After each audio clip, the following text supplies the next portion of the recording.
Do you remember the rag and bone man? The door-to-door salesman with his soaps and toilet brushes? And the chap who used to come around sharpening knives and lawnmower blades? Well, in a moment we'll be meeting one of the last of a dying breed. But before that, another one-man band with a fascinating personal story. He bought a quarry in Derbyshire to graze his cattle without realising he'd hit a bottomless supply of one of the most expensive liquids in Britain. I think a good decision is an easy decision to make. I think when you spend a lot of time thinking about something and you then eventually decide to do it, then generally that's not the right thing to do. I jumped straight in with both feet. He landed in Cowdale Quarry, a grass-bottom ravine which he bought to graze his cattle. Ian, my farm manager, had mentioned that the Cowdale Quarry was for sale, and I said, well, let's pop down and have a look. And we walked through the gate and looked over into the quarry, something like the view you're seeing now, and something said to me, you've got to have this. I don't know what it was just a gut feeling. The land included Cowdale Village Green and some of the surrounding woods. It stretched as far as the main A6 on the edge of Buxton and the railway line carrying stone from quarries still in use. One day, the new owner saw a man walking by the stream across his fields. I sort of thought, well, what the hell's he doing there? So I said, who are you? And he said, I'm Professor John Gunn from Huddersfield University. Oh, I said, really? And what are you doing here on my land? He said, well, we, as a university project, have been studying the North Derbyshire aquifer for many years. And I said to him, well, is the spring any good? Is the water any good? He said, well, quite frankly, it's the only water in the area I'd drink. From that chance encounter came Rockhead mineral water, already on the shelves of one supermarket chain and the stewardess's trays of one American airline. Paul, you see, not only had a stream on his newly acquired land, but an artesian spring bubbling through the surface at a furious rate. After exhaustive tests by the Derbyshire County analyst, it was declared a genuine mineral water, which is the highest possible accolade. Paul lost no time building a well and a small pumping station. His men were diverted from the farming enterprise to install a pipeline from the well to a factory he'd bought just over the hill. They did it by hand. It just amazes me that it keeps on flowing and doesn't seem to vary. It just keeps on coming all the time. 15 litres a second, I think. And the consistency is so amazing. We could have a huge thunderstorm or whatever, and it wouldn't change. Even in a drought condition, I believe that it only falters slightly. And now he's a director of the company. Yes, he is, without any doubt at all. Without John, the university, we would never have got mineral water status on this spring. Did you decide to abandon farming then? I think farming abandoned me, really. I spent a lot of money on a Charolais herd and a great deal of my life, 10 years of my life, building up this herd with my son-in-law, and suddenly to find that it was worth nothing. So when Paul found you trespassing on his land 5 years ago, you said this was the only spring in the area you were prepared to drink from, yeah? Absolutely. Well, here's your chance. Oh, I'm delighted, delighted.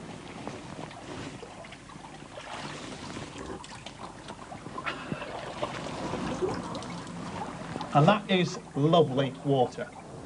Yes, an underground supply that for centuries had provided Cowdale with all the water it needed. However, in the 60s, a chemical spillage on an industrial estate in Buxton persuaded Severn Trent to switch off the spring.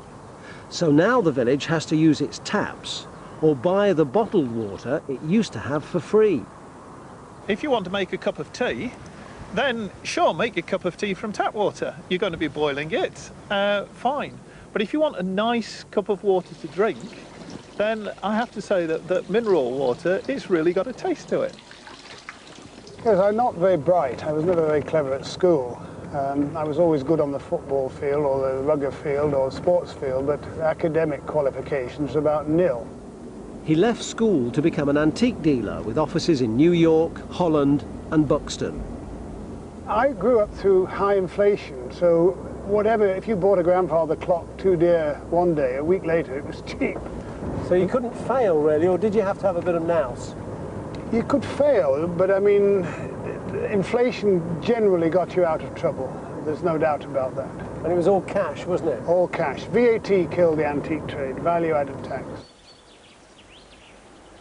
He bought himself a mansion high above the town and turned next to processing turkeys, an idea he picked up in the States. Providence has been very good to me. I've always had a busy and interesting life. And from turkeys, I sold the business in 1990. The worst thing I ever did was get into farming. I mean, that was a nightmare. That sorted me out pretty quickly. He first bought the factory he now owns for the second time to process turkeys. In between, he sold it and the turkey business before getting the factory back again to produce nutritional sports drinks. So you've made a lot of money, you've lost a few bob on the way too. Oh yes, I've lost plenty. But I think the silly thing about farming is that the farming, I lost a lot of money with my Charolais herd. But had we not been in farming, I wouldn't have bought the quarry, I wouldn't have had the spring, so the whole thing wouldn't have happened. You wouldn't have been here today. A mineral water, one that's got mineral water status, has to have been bottled at source.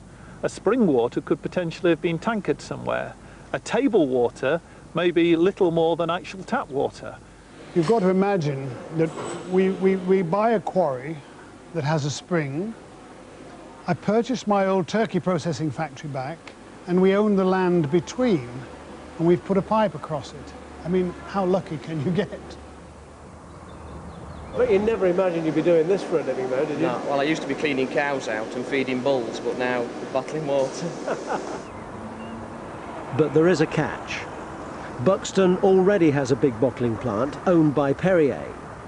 It gathers its mineral water from the famous St Anne's Well, from which this fountain springs in the centre of town.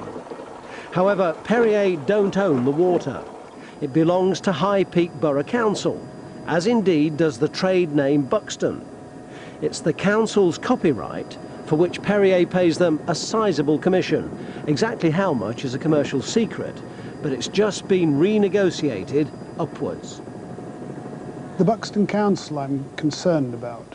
I've had conversations with the town solicitor, and she's quite adamant that they don't want me to be successful. High Peak Borough Council denies that attitude, but admits it has a problem with his using the name Buxton on his bottles. Against that, Paul's obliged by European regulations to state where Rockhead water is bottled, so he has to say Buxton. I'm seeking planning permission for a new factory.